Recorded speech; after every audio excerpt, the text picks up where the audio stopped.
মসজিদগুলোতে loud স্পিকারে আজান বন্ধ করেছে। আচ্ছা, লাউড স্পিকার আজান দিলে কি মুসল্লি বেশি হতো? কি বলেন? কমেন্টে লিখুন, লাউড স্পিকারে আজান দিলে কি মুসল্লি বেশি হতো?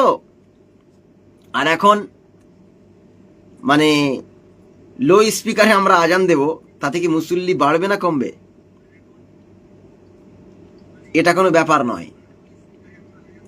আজান লাউড স্পিকার বন্ধ করেছে, সমস্যা নেই। যদি আমাদের ইমানি চেতনা থাকতো,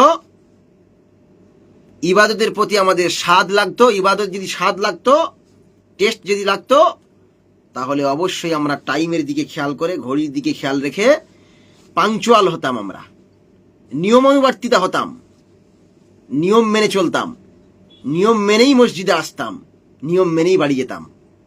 আগে তো ঘড়ি আবিষ্কার হয়নি, তখন সাহাবায়ে কেরামরা কিভাবে নিয়ম মেনটেন করে পাংচুয়াল টাইমে, নির্দিষ্ট টাইমে নামাজ পড়েছেন।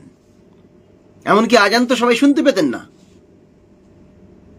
তাদের ঈমানের সেই পাওয়ার ছিল, আল্লাহর সঙ্গে সম্পর্ক স্থাপন করার সেই মন মানসিকতা ছিল। আর আমরা তো আল্লাহর সঙ্গে সম্পর্ক ছিন্ন করে পার্টির সঙ্গে আর দুনিয়ার সঙ্গে সম্পর্ক স্থাপন করার প্রাণান্তকর চেষ্টা চালিয়ে যাচ্ছি। ওই জন্য লাউড স্পিকার বন্ধ হয়েছে, তাতে সমস্যা নাই, যেন নামাজ না বন্ধ হয়ে যায়, আজান না বন্ধ হয়ে যায়। আজান চলুক, কিন্তু মুখে হোক, অসুবিধে নেই, আজান চলুক, নামাজ চলুক, কিন্তু মসজিদগুলো যেন তালা মেরে না দেয়। আমরা কোটি টাকার মসজিদ তৈরি করেছি, অথচ মসজিদে মুসল্লি নেই। এগুলো আফসোসের কথা, লাইভে কি বলবো, লাইভ করে বলা যায় না, এগুলো আফসোস। লাউড স্পিকারে আজান দিতে হবে, এটা জরুরি কোনো ব্যাপার নয়, খুব জরুরি নয়। আজান দিতে হবে, এটা হলো জরুরি ব্যাপার, সেটা মুখে হোক আর মাইকে হোক। তবে আমি এটাও মানবতার দিকে খেয়াল রেখে বলি যে অনেক সময় দেখবেন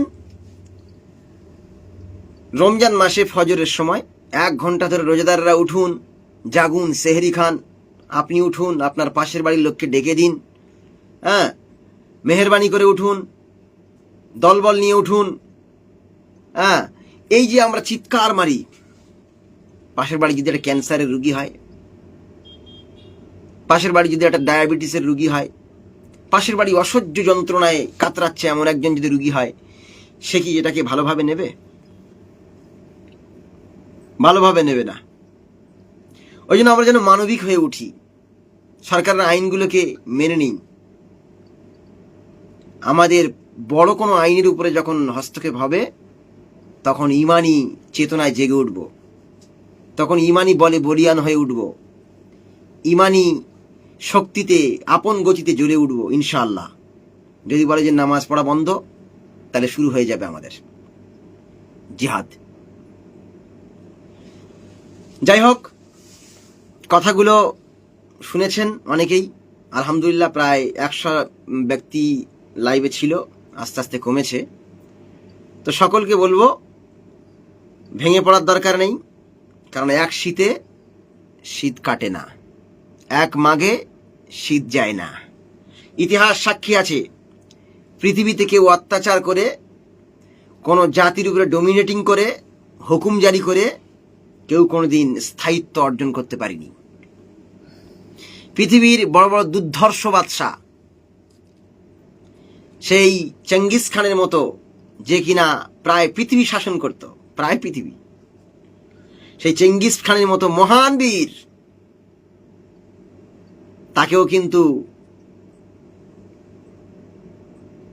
সন্ধ্যার শেষে বিদায় নিতে হয়েছে। অ্যাডলফ হিটলার, তারও কিন্তু বিদায় নিতে হয়েছে। মাও সিতুং, মুসোলিনি, লেনিন, এক একজন বিশাল বিশাল নেতা ছিল। সেই নমরুদ, ফেরাউন, তারা মনে করত যে আমাদের বাদশাহিত্ব, আমাদের শাসনভার, আমাদের মানুষের উপরে আইন প্রয়োগ করা, এটা চিরকাল থাকবে। মনে রাখবেন, চিরকাল কাহারও সমান নাহি যায়। আজকে যে রাজাধিরাজ, কাল সে ভিক্ষা চায়। তা আজকে আপনার স্বর্ণযুগ চলছে, কালকে আপনি ভিখারি হতে পারেন। আজকে আপনি ক্ষমতায় এসে মানুষের উপরে ক্ষমতা প্রয়োগ করছেন জোরপূর্বক, আগামীতে কিন্তু আপনারও এই পরিণতি হতে পারে।